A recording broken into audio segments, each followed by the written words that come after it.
नेपालद्वारा फेरि भारतलाई बिजुली बेच्न सुरु। त्रिशुली र देवीघाट जलविद्युत आयोजनाको बिजुली निर्यात हुन थालेको विद्युत प्राधिकरणको भनाई। स्थानीय तह निर्वाचन सकिएसँगै संघ र प्रदेशको निर्वाचनबारे बहस प्रारम्भ। शक्ति आर्जन भएपछि माओवादी नेतृत्वले नेपाली कांग्रेस विरुद्ध अभिव्यक्ति दिएर बार्गेनिङ गर्न खोजेको आशंका। अभिभावकीय संस्थाको रूपमा राजा र प्रत्यक्ष निर्वाचित कार्यकारी प्रधानमन्त्री सहितको शासकीय व्यवस्था हुनुपर्ने राप्रपाको माग। पेट्रोल डिजेल र मट्टीतेलको मूल्य 10 रुपियाँले घट्यो। जबरजस्तीकरणीको आरोपमा पक्राउ परेका अभिनेता पल शाहलाई पूर्वपक्षका लागि थुनामा पठाउने उच्च अदालत पोखराको आदेश। अफगानिस्तानको सत्तामा फर्किएको झन्डै 10 महिनापछि तालिबान सरकारसँग भारतले औपचारिक कूटनीतिक सम्बन्ध अघि बढाउँदै। र आइसिसी विश्वकप लिग 2 अन्तर्गत त्रिकोणात्मक सिरिज अघि नेपालले अमेरिकामा आज पहिलो अभ्यास म्याच खेल्दै। नमस्कार, कान्तिपुर डायरीका साथमा साथी रमेश र म पार्वता। समाचार अब विस्तारमा। भारतबाट बिजुली नपाएर औद्योगिक क्षेत्र विद्युत आपूर्ति पर्याप्त रूपमा गर्न नसकेको नेपाल विद्युत प्राधिकरणले अहिले फेरि भारतलाई बिजुली बेच्न सुरु गरेको छ। प्राधिकरणका अनुसार बुधबार रातिबाट 39 मेगावाट बिजुली इन्डियन इनर्जी एक्सचेन्जलाई बिक्री गरिएको हो। प्राधिकरणका प्रवक्ता सुरेश भट्टराईले त्रिशुली र देवीघाट जलविद्युत आयोजनाको बिजुली भारत निर्यात हुन थालेको बताउनुभयो। उहाँका अनुसार सबै सेवा शुल्कहरू घटाएर प्रति युनिट औसत भार 6 रुपियाँ 28 पैसामा बिजुली बेचेको हो। नेपालले गत वर्ष कार्तिक 17 गतेबाट डे अहेड मार्केटको अवधारणामा भारतलाई बिजुली बेच्न थालेको थियो। 24 मेगावाटको त्रिशुली र 14 मेगावाटको देवीघाट आयोजनाबाट करिब 1 महिना नेपालले भारतमा बिजुली बेचेको थियो। वर्षायाममा नेपालको बिजुली देशभित्र खपत हुने अवस्था नभए पनि हिउँदमा भने भारतबाटै आयात गर्नुपर्ने अवस्था छ। भारतले हालसम्म नेपालका 2वटा आयोजनाको मात्रै बिजुली किन्नका लागि स्वीकृति दिएको छ, तर नेपालले भने विभिन्न 8वटा आयोजनाको बिजुली भारतमा बेच्नका लागि अनुमति मागिरहेको छ।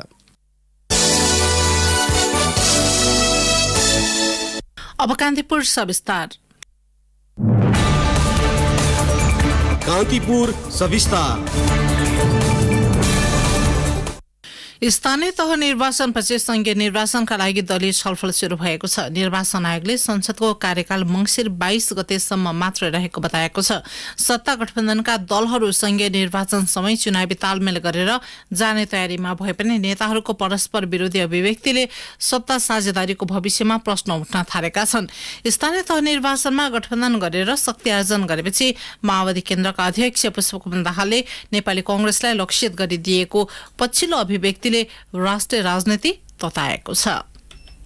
पार्टीबाट निर्वाचित जनप्रतिनिधिका लागि बुधबार आयोजित प्रशिक्षण कार्यक्रममा माओवादी केन्द्रका अध्यक्ष दाहालको कंग्रेसप्रति लक्षित अभिव्यक्तिको अन्तर्य खुलिसकेको छैन। तर गठबन्धनको भविष्यलाई लिएर टिप्पणी भइरहेका बेला दाहालको अभिव्यक्तिले अर्को तरंग ल्याएको छ। स्थानीय तह निर्वाचनमा गठबन्धनका सन्दर्भमा कंग्रेसको संस्थापन इतर पक्षले दिएका अभिव्यक्तिले रुष्ट बनेको माओवादीले चुनावी नतिजापछि पनि कंग्रेसलाई दबावमा राख्न खोजेको देखिएको छ। काठमाडौँ लगायतका केही स्थानीय तहमा माओवादीलाई निषेध गर्न खोजेको सो पार्टी नेता लीलामणि पोखरेलको भनाइ छ। सोही सन्दर्भमा अध्यक्ष दाहालको पछिल्लो भनाइ आएको नेता पोखरेलले बताए। शेखरहरूले होच्यारै बोले, यो परिणाम बारेमा पनि शेखरहरूले होच्याएर बोलेका छन् नि त। अनि होच्याएर बोले, अब अरूहरूले चाहिँ नि अब काठमाडौँ उपत्यकामा निषेध गरे। फेरि काठमाडौँ महानगरपालिकामा कांग्रेसले कम्प्लिटली निषेध गरेको, समाजवादीसँग मिल्ने हामीलाई चाहिँ नि एउटा सिट पनि दिँदैन, एउटा वार्ड पनि दिँदैन भनेर निषेध गरिसकेपछि त्यसमा गगनलाई जिम्मेवारी दिएको थियो अरे। गगनहरूले त्यो भूमिका खेले।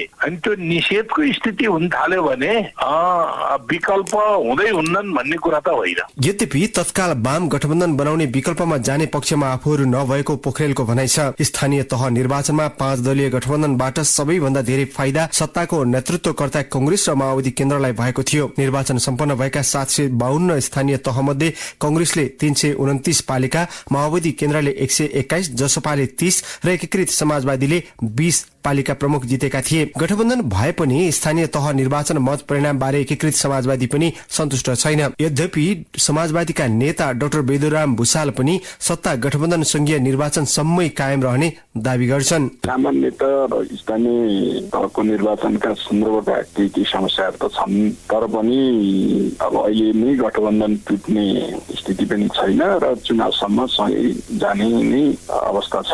एमालेहरूसँग हाम्रो कुनै कुराकानी छलफल केही पनि भएको छैन। स्थानीय तह निर्वाचन आफू अनुकूल नभएपछि संघीय निर्वाचनमा गठबन्धन भत्काउने एमालेको रणनीति छ। यद्यपि यसका ठोस आधारहरू भेट्टाउन सकेको छैन। निर्वाचन लगत्तै अध्यक्ष केपी शर्मा ओलीले जसपा अध्यक्ष उपेन्द्र यादवसँग भेटवार्ता गरेका थिए। सत्ता राजनीतिमा कंग्रेस एउटा शक्ति र अर्को कित्तामा आफूहरू रहेकाले मुख्य प्रतिस्पर्धा कंग्रेससँगै हुने एमाले उपमहासचिव विष्णु रिमालले बताए। वाम गठबन्धन बनाएर संघीय निर्वाचनमा तालमेल हुने सम्भावना नरहेको रिमालको भनाइ छ। गणितीय हिसाबले सिटमा हामी सेकेन्ड भयो, गठबन्धनसितै सेकेन्ड भयो, त्यो पनि कांग्रेससित भएन थियो है। कांग्रेसले जितेको सिटमा 16 सिट कति जितेछ हिसाब गर्दा हुन्छ। पपुलर भोटको हिसाबले हामी नम्बर 1 भएकै छौँ। हुने त यही नै हो भनेपछि हामी त गेनै गरेका छौँ। किन चिन्ता लिनु परेको छ र यसमा हामीलाई त? हामी अहिले के योजनामा छौँ भन्दाखेरि 2टा मेजर प्रोजेक्ट भन्छ अब के 2टा राष्ट्रिय शक्ति बनोस्, अरू भारे भरे जाओस् भन्नेमै छौँ हामीहरू के। एउटा शक्ति हामी हौँ, अर्को शक्ति चाहिँ कांग्रेसले नेतृत्व गर्छ, गठबन्धनमा आएर गर्छ, एक्लै गर्छ, उसको कुरा। राष्ट्रिय राजनीतिको तेस्रो शक्ति माओवादी केन्द्र निर्वाचनमा कहिले कंग्रेस र कहिले एमाले कित्तामा उभिएर सत्तामा निर्णायक भूमिका खेल्दै आएको छ। 2074 को निर्वाचनमा एमाले र माओवादी केन्द्र मिलेर चुनावमा जाँदा झण्डै 2/3 बहुमत हासिल गरेका थिए। 2064 पछि पछिल्लो स्थानीय निर्वाचनसम्म आइपुग्दा सत्ता राजनीतिमा माओवादी सधैँ निर्णायक देखिएको राजनीतिक विश्लेषक तुलनारायण शाहको बुझाइ छ। सत्ता राजनीतिमा भएका विभिन्न खेलहरूलाई हेर्दाखेरि नेकपा माओवादी राजनीतिलाई स्विङ गरिदिँदो रहेछ। ऊ जता गयो त्यता चाहिँ राजनीति चाहिँ जाँदो रहेछ, सत्ता चाहिँ त्यतातिर ढल्किँदो रहेछ। त्यसैले यो निर्णायक खेलाडी पहिला पनि थियो। नेकपा बनेपछि अथवा एमालेसँग एकीकरण भएपछि माओवादीलाई नजरअन्दाज गर्ने प्रयास गरिएको थियो। त्यस्तो खालको अभिव्यक्तिहरू जिम्मेवार नेताबाट आउँदै थिए र नेकपा माओवादी त्यहाँबाट निस्किएर फेरि सत्ता नै परिवर्तन गर्दै र यो निर्वाचनमा चाहिँ नेकपा माओवादी एक्लै चाहिँ सत्तामा जान नसक्ला, तर सत्ता जसलाई हाँक्नु छ त्यो नेकपा माओवादीको समर्थन बिना गाह्रो छ। प्रतिनिधि सभाका सांसदहरूको कार्यकाल मक्सिर 22 सम्म मात्रै रहेको निर्वाचन आयोगले बताइसकेको छ। यो बीचमा मक्सिरमै निर्वाचन गर्ने कि फागुनमा भन्नेमा सत्ता गठबन्धन दलले निर्णय गरिसकेका छैनन्। संघीय निर्वाचनमा सीट बाँडफाँडको बार्गेनिङका लागि माओवादी केन्द्रका अध्यक्ष दाहालको पछिल्लो अभिव्यक्ति आएको हुन सक्ने कतिपयको विश्लेषण छ। स्थानीय तह निर्वाचनको नतिजाले हौसिएका दाहालले मुख्य सत्ता साझेदार कंग्रेस विरुद्ध दिएको अभिव्यक्तिले विगतमा जस्तै फेरि पनि उनी अस्थिर बन्न सक्ने टिप्पणी समेत भएका छन्। रेडियो कान्तिपुरका लागि अनिल परियार। कान्तिपुर सविस्तार।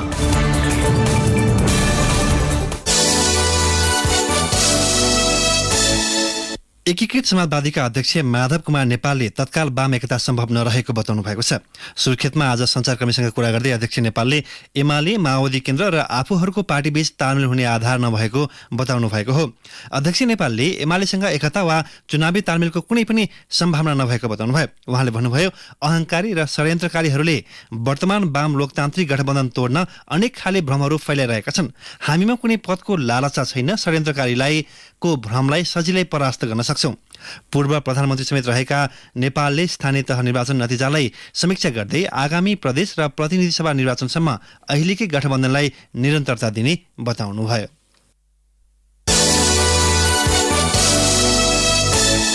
राष्ट्रिय प्रजातन्त्र पार्टी राप्रपाले अभिभावक संस्थाको रूपमा राजा रहने गरी प्रत्यक्ष निर्वाचित कार्यकारी प्रधानमन्त्री रहेको शासकीय व्यवस्था हुनुपर्ने माग गरेको छ। काभ्रेको धुलीखेलमा बसेको कार्य सम्पादन समितिको बैठकपछि निर्णय सुनाउँदै अध्यक्ष राजेन्द्र लिङदेनले जनताद्वारा निर्वाचित कार्यकारी प्रधानमन्त्री र पूर्ण समानुपातिक निर्वाचन प्रणालीको मुद्दालाई आगामी निर्वाचनमा उठाउने बताउनुभयो। राप्रपाले केन्द्र र बलियो स्थानीय तह सहित 2 तहको शासन प्रणाली हुनुपर्ने माग समेत गरेको छ। यसैबीच राप्रपाले सत्ता दुरूपयोग तथा सत्तापक्ष र प्रतिपक्षका गठबन्धन लगायत कारणले स्थानीय तह निर्वाचनमा अपेक्षाकृत परिणाम नआएको निष्कर्ष निकालेको सो पार्टीका प्रवक्ता मोहन श्रेष्ठले बताउनुभयो। निर्वाचनपछि नयाँ शक्तिको रूपमा उदाएको दावी गर्दै राप्रपाले निरुत्साहित हुनुपर्ने अवस्था नरहेको तर्क गरेको छ। यसैबीच राप्रपाले आसन्न प्रदेश र संघीय निर्वाचनमा उपयुक्त र लोकप्रिय उम्मेद्वार छनौटका लागि राप्रपाका तर्फबाट उम्मेदवारी दिन इच्छुक व्यक्तिलाई सार्वजनिक आह्वान समेत गरेको छ।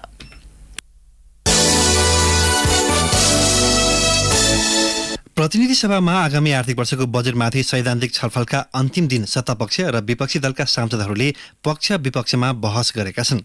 प्रतिपक्षी एमालेले अहिलेको आर्थिक संकट समाधानका लागि बजेटले काम गर्न नसक्ने टिप्पणी गरेको छ। सत्तापक्षका सांसदहरूले भने कृषि क्षेत्रलाई प्राथमिकता दिएर ल्याएको बजेट कार्यान्वयनमा जोड दिएका छन्। एमाले सांसद प्रदीप गेवालीले बजेटले मुलुकको समस्या समाधान गर्न नसक्ने बताउनुभयो। उहाँले अर्थतन्त्रको आधारभूत समस्या समाधानलाई बजेटले सम्बोधन गर्न नसकेको बताउनुभयो। देशभित्र अर्थतन्त्रको बाधक बनेका चिजहरूको निम्ति त्यसको एउटा निकास सहित आधारित हुनु पर्थ्यो। तर बजेट पढ्दै जाँदा यस्तो लाग्छ अर्थमन्त्री यी सबै कुराहरूसँग एकदमै निरपेक्ष एक खालको बेखबर जस्तो र कतिपय सन्दर्भमा एकदमै संवेदनहीन जस्तो पनि देखिनु भयो। मैले त्यस्तो अपेक्षा गरेका थिइनँ। त्यसले गर्दाखेरि यस बजेटले मेरो निष्कर्ष के छ भने सभामुख महोदय, यस बजेटले हाम्रो अर्थतन्त्रका मूलभूत समस्याहरूलाई सम्बोधन गर्दैन। सत्तारूढ कांग्रेसका सांसदहरूले व्यापार घाटा घटाउन र कृषि प्रवर्धनका लागि बजेटले उचित कार्यक्रम ल्याएको बताएका छन्। कांग्रेस सांसद गगन थापाले कृषि क्षेत्रका लागि उपयुक्त कार्यक्रम ल्याइएको बताउनुभयो। व्यापार घाटा कम गर्न उत्पादन बढाउनु पर्नेछ, उत्पादकत्व बढाउनु पर्नेछ। त्यसैले आयातबाट उत्पादनतर्फको स्पष्ट दृष्टिकोणका साथ मान्य अर्थमन्त्रीजीले ल्याउनु भएको बजेटले उपयुक्त प्राथमिकता, गति, दृष्टिकोण समातेको छ। म यसको स्वागत गर्छु। उत्पादनमा आधारित अर्थतन्त्र भनेर यसले उद्देश्य पनि स्पष्ट लिएको छ। यसको लागि प्राथमिकतामा कृषि नै रहनु पर्थ्यो। करिब 65% जनसङ्ख्या भएको मात्र होइन। हाम्रो उद्योगको ब्याकवर्ड लिङ्केजको लागि पनि हामीले कृषिमा लगानी नगरिकन यसको उत्पादकत्व नबढाइकन हामीसँग अरू आधार केही पनि छैन। यसको लागि स्रोत विनियोजन पनि ठिक छ, उपयुक्त कार्यक्रमहरू छनौट भएको छ। उहाँले स्रोत परिचालनको सन्दर्भमा भने सरकारले सांसदहरूलाई आश्वस्त पार्नुपर्ने बताउनुभयो। माओवादी केन्द्रका सांसदहरूले बजेटको दिशा सही भए पनि केही कार्यक्रम प्रष्ट नभएको बताएका छन्। सांसद गिरिराज मणि पोखरेलले स्वास्थ्य बीमाको जिम्मेवारी कम्पनीलाई दिने नीति उपयुक्त नभएको बताउनुभयो। समर्थन गर्न नसक्ने कुरा चाहिँ यो स्वास्थ्य बीमा कम्पनीलाई दिने कुरा छ। वर्तमान प्रधानमन्त्रीकै नेतृत्वको बेलामा 80 दिन जति म उहाँको क्याबिनेट त्यतिखेर पास गरेको ऐन हो यो। अहिले यसलाई कम्पनीलाई दिने भन्ने कुरा चाहिँ कुनै कोणबाट हेर्दाखेरि पनि मैले बुझ्न सकेको छैन। म पुनरावलोकन गर्न आग्रह पनि गर्छु। यसैबीच सत्तारूढ एकीकृत समाजवादीका सांसद जीवनराम श्रेष्ठले काठमाडौँको उपत्यकाको विकासलाई बजेटले ध्यान दिन नसकेको बताउनु भएको छ। बजेटमाथिको सैद्धान्तिक छलफलमा भाग लिँदै श्रेष्ठले काठमाडौँको विकासलाई लिएर चिन्ता व्यक्त गर्नुभयो। काठमाडौँलाई बनाउनको लागि मलाई अहिलेसम्म बिजिरहेको कुरो, म यहीँ जन्मेको मान्छे, म यहीँ हुर्केको मान्छे, म यहीँ चाहिँ नि कर्म गरिरहेको मान्छे र यो राजधानी बनाउनुको लागि के राजधानीबाट नै प्रधानमन्त्री बन्नुपर्ने हो कि यो राजधानीबाटै चाहिँ महत्त्वपूर्ण मन्त्रीहरू हुनुपर्ने हो कि त्यसपछि मात्र यो राजधानी बन्ने हो कि सरकारको ध्यान चाहिँ यो राजधानी बनाउने कुराहरूमा यथेष्ट किन जान सकिरहेको छैन, यो एउटा मलाई चिन्ताको विषय चाहिँ नि लागिरहेको छ। बजेटमाथिको सैद्धान्तिक छलफल आज सकिएपछि भोलि अर्थमन्त्री जनार्दन शर्माले बजेटमा उठेका प्रश्नको जवाब दिनुहुनेछ। त्यस पश्चात बजेट पारितको प्रक्रिया सुरु हुने संसद सचिवालयले जनाएको छ। कान्तिपुर डायरीमा अब ब्रेकको पालो। कान्तिपुर डायरीमा अब बाँकी प्रसङ्ग। नेपाल आयल निगमले पेट्रोल, डिजेल र मट्टीतेलको मूल्य घटाएको छ। निगमले पेट्रोल, डिजेल र मट्टीतेलमा प्रति लिटर 10 रुपियाँ मूल्य घटाएको हो। घटेको मूल्य आज राति 12 बजेदेखि लागू हुनेछ। अर्थले उद्योग, वाणिज्य तथा आपूर्ति मन्त्रालयलाई पत्र पठाई मूल्य समायोजन गर्न भने अनुरूप निगम सञ्चालक समितिको बैठकले मूल्य घटाएको हो। अब पेट्रोलको मूल्य प्रति लिटर 170 रुपियाँ पर्नेछ। डिजेल र मट्टीतेलको मूल्य प्रति लिटर 153 रुपियाँमा झरेको छ। जबरजस्ती करणीको आरोपमा पक्राउ परेका अभिनेता पल शाहलाई उच्च अदालत पोखराले पूर्वपक्षका लागि थुनामा पठाउने आदेश गरेको छ। उच्च अदालत पोखराले जिल्ला अदालत तनहुकै फैसलालाई सदर गरेको हो। उच्च अदालतका न्यायाधीश द्वय उज्जवल शुक्ल र श्रीधरा कुमारी पडासिनीको संयुक्त इजलासले शाहलाई पूर्वपक्षका लागि थुनामा पठाउने तनहु अदालतकै फैसला सदर गरेको हो। नाबालिकालाई जबरजस्ती करणी अभियोगमा तनहु कारागारमा पूर्वपक्षका लागि थुनामा रहेका शाहले उच्च अदालत पोखरामा निवेदन दिएका थिए।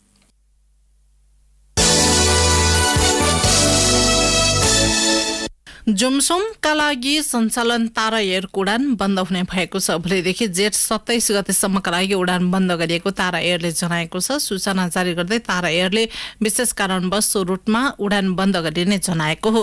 तारा एयरका पोखरा प्रमुख राम लामिछाने उडान बन्दबारे आफूलाई जानकारी नभएको बताउनुभयो।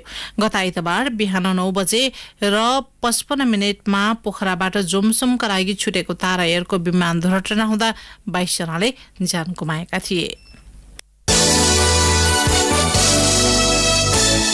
जयनगरबाट आज जनकपुर आउँदै गरेको नेपाली रेलमा प्रतिबन्धित एसिड पोखिएर सामान्य आगलागी भएको छ। आगोले एकजना महिलालाई सामान्य जलन भएको पनि नेपाल रेलवे कम्पनीले जनाएको छ।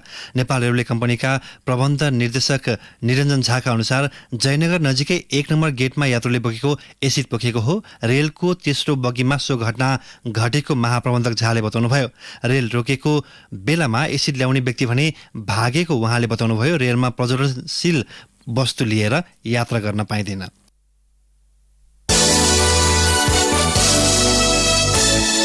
मोटरसाइकल चोरी गर्ने गिरोहका 8 जनालाई झापाबाट प्रहरीले पक्राउ गरेको छ। चोरी गरेका 12 थान मोटरसाइकल सहित उनीहरूलाई प्रहरीले सार्वजनिक गरेको हो। उनीहरूले अर्जुनधारा नगरपालिका 8 र 10 मा सटर भाडामा लिएर ग्यारेज सञ्चालन गर्ने वाहनमा चोरी गरिएका मोटरसाइकलहरू राख्ने तथा खरिद बिक्री गर्ने गरेको प्रहरीको अनुसन्धानले देखाएको छ।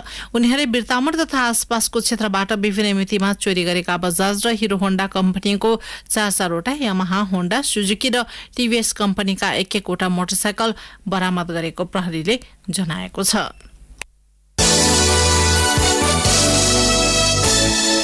दोलखाको भीमेश्वर नगरपालिकाको रामकोटका किसान जेठ महिनामा रोपाई सुरु गर्न बाध्य भएका छन्। कतै धानको बिउ गोड्ने त कतै धानको बिउ राख्ने चटारोमा हुने समय भए पनि रामकोटका किसानलाई धान रोप्ने चटारो छ।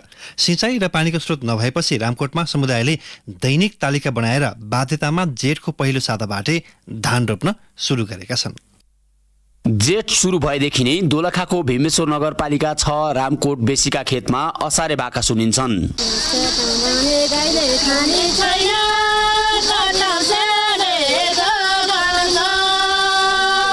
रामकोटका किसानलाई जेठको दोस्रो साताबाट रोपाईको चटारो लागिसकेको छ।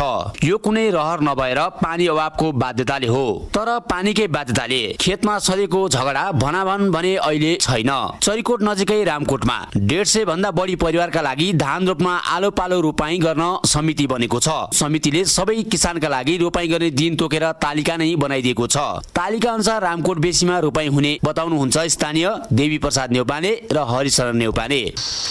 सिँचाइ अब एकदम कमी छ हाम्रामा, अनि सिँचाइको अभावले गर्दा रुटिन अनुसारमा हाल्नुपर्छ रोपाई। असार लागेपछि पनि सबैको झापझुप हुन्थ्यो। यो जेठैको सुरुदेखि नै गर्नुपर्ने, झार बेसरी बढ्छ अनि धान त्यतिकै हराउँछ। त्यस कारणले त्यति राम्रो सन्तोषजनक छैन। पानी पाएन झैझगडा हुन्छ भनेर अनि यो रुटिनको सिस्टम गरेपछि हाम्रो जेठको 10-12 बाटै हाम्रो रोपाई सुरु हुन्छ।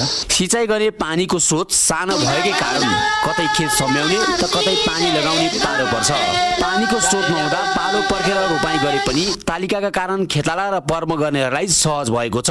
अर्कोतर्फ सिँचाइ अभाव र पानीको स्रोत कम भएर सनियासँग झैझगडा हुने रामकोटमा तालिका बनेपछि समुदायमा सद्भाव बढेको बताउनुहुन्छ दुर्गा नेउपाने। पहिल्यैदेखि झगडा पर्थ्यो, सबैजनाको धेरैवटा रोपाई गर्दाखेरि झगडा गर्ने, अनि अहिले रुटिन राखेको छ। अब आफ्नो आफ्नो रुटिनमा गर्दाखेरि सजिलो हुन्छ, झगडा पर्दैन, गाली गर्दैनन्। अब कोहीसँग बाँच्नु परेन, बिहान जतिखेर आए पनि भयो, आफ्नो आनन्दले रोपाई गर्न सजिलो भयो। तालिका बनाएर रामकोटमा पानीको स्रोत सदुपयोग गरे पनि अझै सिँचाइ अभावमै कतिपय खेत बाँझे छाड्नुपर्ने बाध्यता अझै पनि छ। पानीका लागि सधैँ झगडा हुने सिँचाइ स्रोत नपुगेका बेसीमा रामकोटको जस्तै तालिका अन्य स्थानका लागि एउटा गतिलो विकल्प हो। रेडियो कान्तिपुरका लागि केदार शिवाकोटी, रामकोट, दोलखा।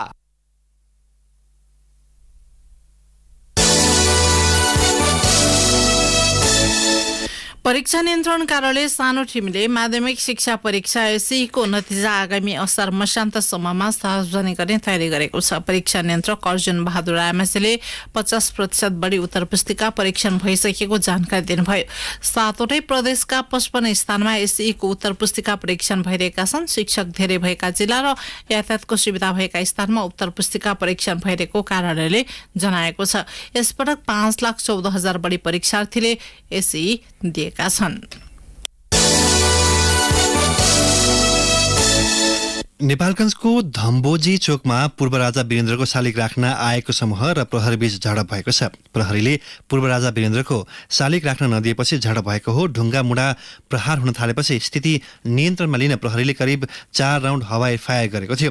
झडपमा परि 1 दर्जन भन्दा बढी प्रहरी सामान्य घाइते भएका छन्। यसैबीच पूर्व राजाको शालिग राख्न नपाएपछि रुष्ट बनेको समूहले नेपालगञ्जमा दोस्रो जनआन्दोलनका क्रममा शहीद भएकी सेतु बिकेको शालिग तोडफोड गरेको छ।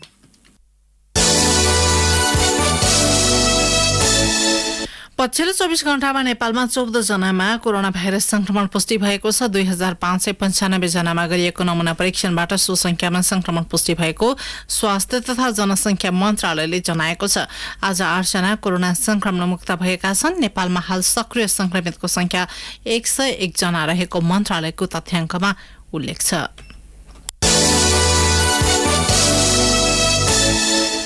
कान्तिपुर डायरीमा अब गोर्खा डायरीको पालो।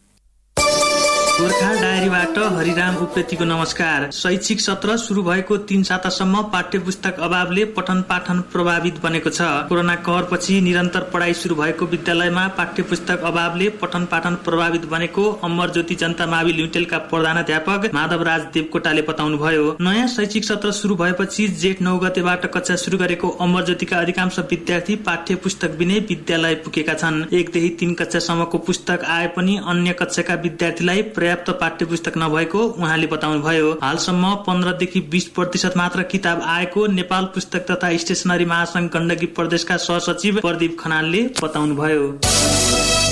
बुढी गण्डकी जलविद्युत आयोजनाले डुबानमा पर्ने घर गोठ फलफूल र बोट बिरुवाको मुआवजा वितरण सुरु भएको छ। आयोजनाको मुआवजा वातावरण पुनर्वास तथा पुनर्स्थापना इकाइले प्रभावितको खातामा रकम निकास गरेको हो। करिब 800 लाभग्राहीको खातामा 1 अर्ब 70 करोड पहिलो चरणमा निकासा गरिएको आयोजनाको मुआवजा वातावरण तथा पुनर्स्थापना इकाइका प्रमुख जगत कुमार श्रेष्ठले बताउनुभयो। अन्य लाभग्राहीलाई क्रमशः रकम वितरण हुने उहाँले बताउनुभयो। मुआवजा वितरण गर्न आयोजनाका लागि चालु आर्थिक वर्ष 7 अर्ब रकम विनियोजन भएको छ। घर गोठ फलफूल र बोट बिरुवाको मुआवजा वितरणका लागि मात्र करिब 8 देखि 10 अर्बसम्म लाग्ने अनुमान गरिएको छ। बारपाक सुलीकोट गाउँपालिकामा आइतबार सार्वजनिक बिदा नदिने भएको छ। नेपाल सरकारले जेठ 1 गतेबाट लागू हुने गरी परीक्षणको रूपमा हप्तामा 2 दिन सार्वजनिक बिदा दिने निर्णय गरेको थियो। गाउँपालिकाको जेठ 15 को कार्यपालिका बैठकले भने आइतबारको बिदा नदिने निर्णय गरेको हो। बारपाक सुलीकोटमा प्रत्येक शनिबार भने सार्वजनिक बिदा हुनेछ। गोर्खाको उत्तरी क्षेत्र पाङसिङसम्म सड़कको ट्र्याक खुलेको छ। लार्के सड़क निर्माणको जिम्मा पाएको नेपाली सेनाले 32 किलोमिटर ट्र्याक खोलेको हो। नेपाली सेनाले ट्र्याक खोलेसँगै दोबानसम्म गाडी चल्न सुरु भएको छ। दोबानसम्म गाडीमा पुगेका दैनिक उपभोग्य सामग्री दोबानबाट उत्तरी क्षेत्रमा खच्चड मार्फत ढुवानी हुने गरेको छ। दोबानसम्म गाडी पुगेसँगै ढुवानी मूल्य पनि सस्तिएको छ। हवस् त गोर्खा डायरी आजलाई यति नै। हरिराम उप्रेती बिदा हुन्छु। नमस्कार। गोर्खा डायरीपछि कान्तिपुर डायरीमा पुनः ब्रेकको पालो। अब आर्थिक प्रसंग। श्रम रोजगार तथा सामाजिक सुरक्षा मन्त्री कृष्ण कुमार श्रेष्ठले वैदेशिक रोजगारीका नाममा हुने ठगी नियन्त्रण गर्न शून्य सहनशीलता नीति अपनाउने बताउनु भएको छ। काठमाडौँको बुद्धनगर स्थित वैदेशिक रोजगार विभागको आज अनुगमन गर्दै मन्त्री श्रेष्ठले ठगीमा परेका युवालाई समयमा न्याय दिने तथा विदेशमा अलपत्र परेका श्रमिकको तत्काल उद्धार गर्ने संयन्त्र बनाइने बताउनुभयो। साथै वैदेशिक रोजगारीमा गएर अलपत्र परेकाहरूलाई तत्काल उद्धार गर्न पनि मन्त्री श्रेष्ठले सम्बन्धित निकायलाई निर्देशन दिनुभएको छ। श्रमिकको पक्षमा काम गर्दा केही समस्या भए मन्त्रालयमा तत्काल जानकारी गराउन विभागका कर्मचारीलाई उहाँले निर्देशन दिनुभएको छ। शेयर बजार लगातार रूपमा घटेको छ। अघिल्लो दिन 7 अङ्कले मात्र घटेको बजार आज 18.26 अङ्कले घटेर 2112.47 बिन्दुमा पुगेको छ। कुल 227 वटा कम्पनीहरूको 35,66,819 किता शेयर किनबेचबाट 1 अर्ब 16 करोड 15,14,169 रुपियाँ बराबरको कारोबार भएको नेपाल स्टक एक्सचेन्जले जनाएको छ।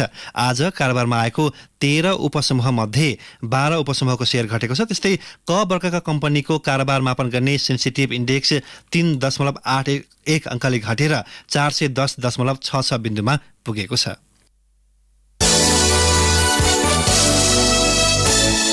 अब अन्तर्राष्ट्रिय प्रसंग। तालिबानले अफगानिस्तान नियन्त्रण लिएको झण्डै 10 महिनापछि भारतले पहिलो पटक तालिबान सरकारसँग औपचारिक कूटनीतिक सम्बन्ध बढाएको छ। अफगानी जनताका लागि खाद्यान्न र औषधि लगायत सामग्री पठाएर तालिबानी सरकारसँग आफूलाई इन्गेज राखिरहेको भारतले पहिलो पटक आफ्ना अधिकारीलाई काबुल नै पठाएको हो।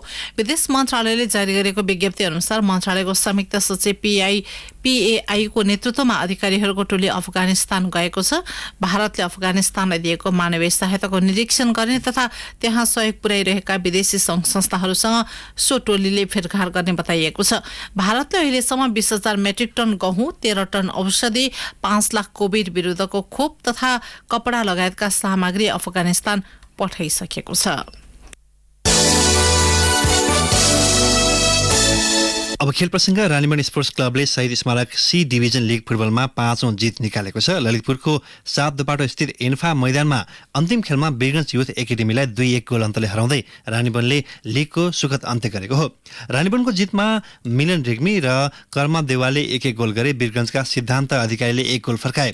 जितसँगै रानीवनले यो सिजनमा 5 जित 2 बराबर र 6 हार बेहोर्दै 17 अङ्क जोडेको छ। रेलिगेसनमा परेको वीरगञ्जले 1 जित 2 बराबरी र 10 हार बेहोर्दै 5 अङ्क जोड्यो। यस्तै अर्को खेलमा सानेपा क्लबले समाज कल्याण खेलकुद केन्द्रलाई 4-0 पराजित गर्दै लिगको सुखद अन्त्य गरेको छ। सानेपाले लिगमा 7 जित 2 बराबर र 4 मा हार बेहोर्दै 23 अङ्क जोड्यो भने समाजले 4 जित 3 बराबरी र 6 हार बेहोर्दै 15 अङ्क जोडेको छ। लिगको शीर्ष स्थानमा रहेको झापा फुटबल क्लबको 31 अङ्क छ। दोस्रो स्थानको प्लानिङ बोइज युनाइटेड र तेस्रो स्थानको RC32 फुटबल एकाडेमीको समान 28 अङ्क छ। झापाले यी दुईसँग 3 अङ्कको अग्रता बनाएको छ। भोलि हुने खेलले लिग विजेताको टुङ्गो लाग्नेछ।